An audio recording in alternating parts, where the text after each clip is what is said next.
दोस्तों, आपने बड़े बड़े पहाड़ तो जरूर देखे होंगे, लेकिन क्या आप जानते हैं कि पहाड़ों की मैक्सिमम ऊंचाई कितनी हो सकती है? क्या आप ये जानते हैं कि हमारी पृथ्वी पे जमीन के अंदर ढेर सारा सोना मौजूद है? अगर सारे सोने को निकाल लिया जाए और उसे एक लेयर में बिछा दिया जाए तो कितना बड़ा एरिया कवर करेगा? क्या आप लोग ये जानते हैं कि हमारी पृथ्वी के मुकाबले सूरज कितना बड़ा है और पृथ्वी से कितना विशाल है और कितनी देर में कितनी एनर्जी जला देता है? क्या आप लोग जानते हैं कि हम जिस पृथ्वी पर रहते हैं आखिर उसकी उम्र क्या है और पृथ्वी की उम्र का पता कब और कैसे लगाया गया था? आज से 4.5 अरब साल पहले हमारा चांद कैसा दिखता होगा? क्या आपने कभी ये सोचा है? और आखिर हमारा चांद आया कहां से है? दोस्तों, आप ऐसे ही मजेदार फैक्ट्स जानना चाहते हैं तो वीडियो में आखिर तक बने रहिए। और वीडियो के आखिर में मैं आपको एक ऐसा फैक्ट बताऊंगा जिसे सुनकर आपकी आंखें फटी की फटी रह जाएगी। तो चलिए दोस्तों, शुरू करते हैं।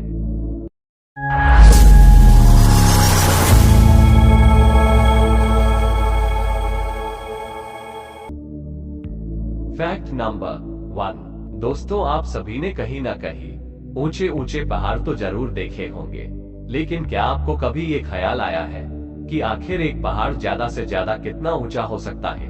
तो दोस्तों, पहाड़ की मैक्सिमम ऊंचाई 15,000 मीटर तक ही हो सकती है। 15,000 मीटर से ज्यादा ऊंचा उठना पहाड़ के लिए पॉसिबल ही नहीं है, क्योंकि दोस्तों पृथ्वी का ग्रेविटेशन फोर्स पहाड़ को ज्यादा से ज्यादा 15,000 मीटर की ऊंचाई से ज्यादा बढ़ने ही नहीं देता। 15,000 मीटर से ज्यादा की ऊंचाई पर पहाड़ों पर ग्रेविटेशन फोर्स इतना पड़ता है कि उससे ज्यादा ऊंचा उठना पहाड़ के लिए इम्पॉसिबल हो जाता है। दोस्तों, दुनिया का सबसे ऊंचा पहाड़ माउंट एवरेस्ट की ऊंचाई भी 8,848 मीटर ही है। Fact number 2। दोस्तों, आजकल सोने के दाम आसमान की ऊंचाइयों पर है, क्योंकि सोने को जमीन से निकालने का प्रोसेस बहुत ही कठिन और महंगा होता है।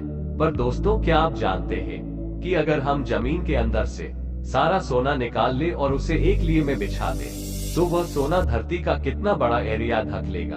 दोस्तों, अगर हम किसी तरह से जमीन के अंदर का सारा सोना निकाल लेते हैं और उसे एक लेयर में बिछा दे तो वह लेयर 1.5 फीट की गहराई तक हमारी पूरी पृथ्वी को ढक लेगी। इतना ज्यादा सोना है जमीन के अंदर। Fact number 3। दोस्तों, क्या आप जानते हैं कि सूरज हमारी पृथ्वी से कितना बड़ा और शक्तिशाली है? दोस्तों, सूरज इतना बड़ा है कि हम अगर सूरज को एक फुटबॉल माने तो हमारी पृथ्वी उस फुटबॉल के पास नन्ही सी कांच की एक गोली जैसी लगेगी। दोस्तों, सूरज का व्यास लगभग 13,90,000 किलोमीटर है, जो पृथ्वी से लगभग 109 गुना बड़ा है। दोस्तों, हमारी पृथ्वी से सूरज 15 करोड़ किलोमीटर की दूरी पर है। इतनी दूरी की वजह से सूरज से निकलने वाली ऊर्जा का एक छोटा सा भाग ही पृथ्वी तक पहुंच पाता है, जिसमें से 15% अंतरिक्ष में परिवर्तित हो जाता है और 30% पानी को भाप में बदलने में लगती है और बहुत सी ऊर्जा पेड़ पौधे और समुद्र सोख लेते हैं। अब बात आती है कि आखिर सूरज इतना विशाल है तो वो कितनी देर में और कितनी एनर्जी की खपत करता है? तो दोस्तों, सूरज 1 सेकंड में 40 लाख टन हाइड्रोजन जला देता है।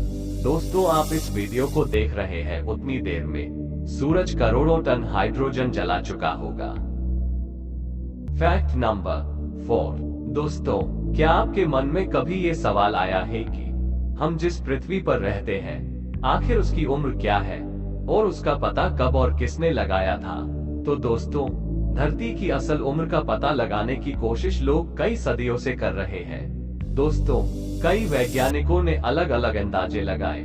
किसी ने धरती के ठंडे होने के अनुसार अंदाजा लगाया तो किसी ने तलछट यानी सेडिमेंट जमने के हिसाब से उम्र को आंका। लेकिन दोस्तों, सबसे सटीक अंदाजा 20वीं सदी के शुरुआती वक्त से लगाया जाना शुरू किया गया, जब रेडियोमेट्रिक डेटिंग की शुरुआत हुई। रेडियोमेट्रिक डेटिंग का उपयोग करके वैज्ञानिक पत्थर से निकल चुकी रेडियो एक्टिव ऊर्जा का पता लगाते हैं, जिससे पत्थर की उम्र का पता चलता है। दोस्तों, साल 1953 में क्लेयर पैटरसन ने आसमान से सदियों पहले गिरे उल्कापिंडों की जांच की, जिससे उन्होंने अंदाजा लगाया कि धरती की उम्र 450 करोड़ साल है, जिसमें 5 करोड़ साल ऊपर नीचे माना जाता है, जिसके बाद से इसी को ही धरती की सही उम्र मानते हैं। Fact number 5। दोस्तों, क्या आपने कभी ये सोचा है कि आखिर हमारा चांद आया कहां से है?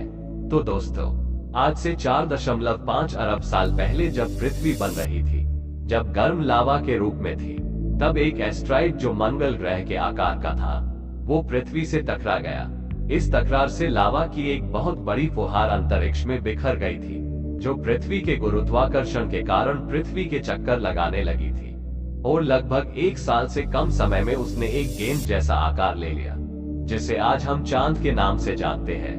दोस्तों, अपोलो मिशन में जो अंतरिक्ष यात्री थे, उन्होंने चांद से कुछ चट्टानों के सैंपल लाए थे। उन चट्टानों की जांच से पता चला कि आज से 4.5 अरब साल पहले जो एस्ट्रॉइड टकराया था, वो एक थिया नामक एक ग्रह था। दोस्तों, चांद से ले गए चट्टानों के सैंपल में थिया की निशानियां हैं। तो दोस्तों, इस जांच से पता चला है कि चंद्रमा, पृथ्वी और थिया दोनों के तत्वों से बना है। Fact number 6। दोस्तों, क्या आप जानते हैं कि सौरमंडल में हमारी पृथ्वी आकार में सबसे बड़े ग्रह में कौन से नंबर पे आती है? तो दोस्तों, हमारे सौरमंडल में 8 ग्रह हैं, जिसमें बड़े ग्रह की लिस्ट में हमारी पृथ्वी 5वें नंबर पे आती है, और जिसमें पहले नंबर पर बृहस्पति यानी जुपिटर आता है। दोस्तों, बृहस्पति सूर्य से 5वां और हमारे सौरमंडल का सबसे बड़ा ग्रह है, जिसका द्रव्यमान सूर्य के 1000वें भाग के बराबर है, और सौरमंडल में मौजूद अन्य 7 ग्रहों के कुल द्रव्यमान का 2.5 गुना है। यह वैज्ञानिकों द्वारा खोजा गया पहला ग्रह है, और बृहस्पति को शनि, अरुण और वरुण के साथ एक गैसीय ग्रह के रूप में वर्गीकृत किया गया है। बृहस्पति मुख्य रूप से हाइड्रोजन से बना हुआ है। बृहस्पति यह सौरमंडल का सबसे बड़ा ग्रह है। दूसरे नंबर पर आता है शनि यानी सैटर्न। दोस्तों, शनि सूर्य से 6ठा ग्रह है और बृहस्पति के बाद सौरमंडल का सबसे बड़ा ग्रह है, जबकि अपने बड़े आयतन के साथ ये पृथ्वी से 95 गुने से भी थोड़ा बड़ा है। शनि ग्रह का धरातल ठोस नहीं है, कम घनत्व वाली हल्की गैस से निर्मित है। शनि ग्रह का तापमान 180 डिग्री सेल्सियस है। सौर परिवार के शनि ग्रह में सबसे अधिक उपग्रह है। शनि सबसे बड़ा और सौरमंडल का दूसरा सबसे बड़ा उपग्रह है। इसमें चारों ओर प्रकाश के कुंडली वाले उपग्रह पाए जाते हैं। घनत्व जल से कम होने के कारण जल में तैरता रहता है। तीसरे नंबर पर आता है अरुण यानी यूरेनस। दोस्तों, यूरेनस हमारे सौर मंडल में सूर्य से दूर 7वां ग्रह है। व्यास के आधार पर यह सौर मंडल का तीसरा बड़ा और द्रव्यमान के आधार पर चौथा बड़ा ग्रह है। इसे लेटा हुआ ग्रह भी कहा जाता है। ये परिक्रमा पूर्व से पश्चिम की ओर करता है। द्रव्यमान में ये पृथ्वी से 14.5 गुना अधिक भारी और आकार में पृथ्वी से 63 गुना अधिक बड़ा है। मीथेन गैस ज्यादा होने की वजह से यह हरे रंग का दिखाई देता है। अरुण अपने अक्ष पर इतना झुका हुआ है कि इसे लेटा हुआ ग्रह भी कहा जाता है। इस ग्रह में भी शनि ग्रह के तरह चारों ओर ग्रह पाए जाते हैं, जिनके नाम अल्फा, बीटा, गामा, डेल्टा और इप्सिलॉन हैं। अरुण ग्रह को 13 मार्च 1781 ई में सर विलियम हर्शल ने खोजा था। चौथे नंबर पर आता है वरुण यानी नेपच्यून। दोस्तों, वरुण हमारे सौर मंडल में सूर्य से दूर 8वां ग्रह है। व्यास के आधार पर यह सौर मंडल का चौथा बड़ा और द्रव्यमान के आधार पर तीसरा बड़ा ग्रह है। वरुण के 13 प्राकृतिक उपग्रह हैं। इनमें से ट्राइटन बाकी सबसे बहुत बड़ा है। वरुण हरे रंग का दिखाई देता है। मीथेन की अधिकता के कारण इसमें हरा रंग पाया जाता है। सूर्य से सबसे दूर है ये ग्रह। और दोस्तों, 5वें नंबर पर आती है हमारी पृथ्वी यानी अर्थ। दोस्तों, पृथ्वी सूर्य से निकटतम तीसरा ग्रह और ब्रह्मांड में एकमात्र ग्रह है जहां जीवन उपस्थित है। पृथ्वी की आयु लगभग 4.5 बिलियन साल है। पृथ्वी अपने अक्ष से 23 डिग्री झुकी है। पृथ्वी का एक उपग्रह चंद्रमा है। सबसे चमकीला तारा साइरस डॉग स्टार है, जो पृथ्वी से 9 प्रकाश वर्ष की दूरी पर है। पृथ्वी व सूर्य के बीच की औसत दूरी खगोलीय कहलाती है। सूर्य का एक चक्कर लगाने में पृथ्वी को लगभग 365 दिन लगते हैं। इस प्रकार पृथ्वी का एक वर्ष लगभग 365.26 दिन लंबा होता है। पृथ्वी के परिक्रमण के दौरान इसके धुरी में झुकाव होता है, जिसके कारण ही ग्रह की सतह पर मौसमी विविधताएं पाई जाती हैं। दोस्तों, आगे बढ़ने से पहले आपको इस वीडियो में जानने लायक बातें लगी हो और वीडियो पसंद आया हो तो वीडियो को लाइक जरूर करें और कमेंट बॉक्स में कमेंट करके जरूर बताएं कि आप कौन से और कैसे फैक्ट्स की वीडियोस देखना चाहते हैं। अपनी राय जरूर दें और चैनल को सब्सक्राइब करके सपोर्ट करें। ये चैनल हाल ही में शुरू किया गया है, अभी ये चैनल नया है, तो सब्सक्राइब करके सपोर्ट जरूर करें। आगे बहुत सारे मजेदार इंटरेस्टिंग वीडियोस आने वाले हैं इस चैनल पर। तो चलिए दोस्तों आगे बढ़ते हैं 7वें फैक्ट की ओर। Fact number 7। दोस्तों क्या आपको पता है कि पृथ्वी का 40% हिस्सा इन 6 बड़े देशों ने ही घेरा हुआ है। तो दोस्तों पृथ्वी के कुल 29% हिस्से पर ठोस जमीन है और 71% हिस्से में समुद्र मौजूद है, जिसका 40% हिस्सा 6 बड़े देशों ने ही कवर कर रखा है, जिसमें पहले नंबर पर आता है रूस। दोस्तों रूस दुनिया का सबसे बड़ा देश है, जिसका 1,63,77,742 किलोमीटर ठोस जमीनी एरिया और 7,20,500 किलोमीटर का समुद्री एरिया है। रूस कुल 1,70,98,242 किलोमीटर में फैला हुआ है। दूसरे नंबर पर आता है अंटार्कटिका। दोस्तों अंटार्कटिका दुनिया का दूसरा सबसे बड़ा देश है, जिसका 1,40,00,000 किलोमीटर ठोस बर्फीली जमीन वाला एरिया है। और दोस्तों अंटार्कटिका में इतनी ठंड होती है कि समुद्र भी जम जाता है, इसीलिए दोस्तों अंटार्कटिका का कुल एरिया ठोस जमी हुई बर्फीली जमीन में ही गिना जाता है, न कि समुद्री एरिया में। इसीलिए अंटार्कटिका कुल 1,40,00,000 किलोमीटर में फैला हुआ है। तीसरे नंबर पर आता है कनाडा। दोस्तों कनाडा दुनिया का तीसरा सबसे बड़ा देश है, जिसका 90,93,507 किलोमीटर ठोस जमीनी एरिया और 8,91,163 किलोमीटर का समुद्री एरिया है। दोस्तों कनाडा कुल 99,85,000 किलोमीटर में फैला हुआ है। चौथे नंबर पर आता है चीन। दोस्तों चीन दुनिया का चौथा सबसे बड़ा देश है, जिसका 95,69,901 किलोमीटर ठोस जमीनी एरिया और 27,060 किलोमीटर का समुद्री एरिया है। दोस्तों चीन कुल 95,96,961 किलोमीटर में फैला हुआ है।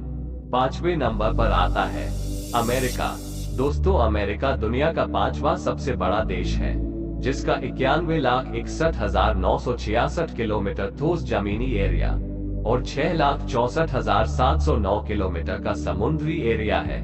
दोस्तों अमेरिका कुल 98,26,675 किलोमीटर में फैला हुआ है। और दोस्तों छठे नंबर पर आता है ब्राजील। दोस्तों ब्राजील दुनिया का छठा सबसे बड़ा देश है, जिसका 84,59,417 किलोमीटर ठोस जमीनी एरिया और 55,460 किलोमीटर का समुद्री एरिया है। दोस्तों ब्राजील कुल 85,14,877 किलोमीटर में फैला हुआ है। दोस्तों ये है दुनिया के 6 सबसे बड़े देश। इन 6 देशों के कुल वर्ग किलोमीटर को मिलाकर कैलकुलेट किया जाए तो पृथ्वी के कुल वर्ग किलोमीटर का 40% होता है। तो दोस्तों हमारी पृथ्वी के 40% भाग में सिर्फ ये 6 देश ही है। हमारी पृथ्वी का 40% भाग सिर्फ 6 देशों के पास ही है। दोस्तों आपको ये वीडियो अच्छा लगा हो तो इसे अपने दोस्तों के साथ शेयर जरूर करें और वीडियो को लाइक, कमेंट और चैनल सब्सक्राइब करके सपोर्ट करना ना भूलें। फिर मिलते हैं दूसरे वीडियो में दूसरे टॉपिक के साथ। धन्यवाद।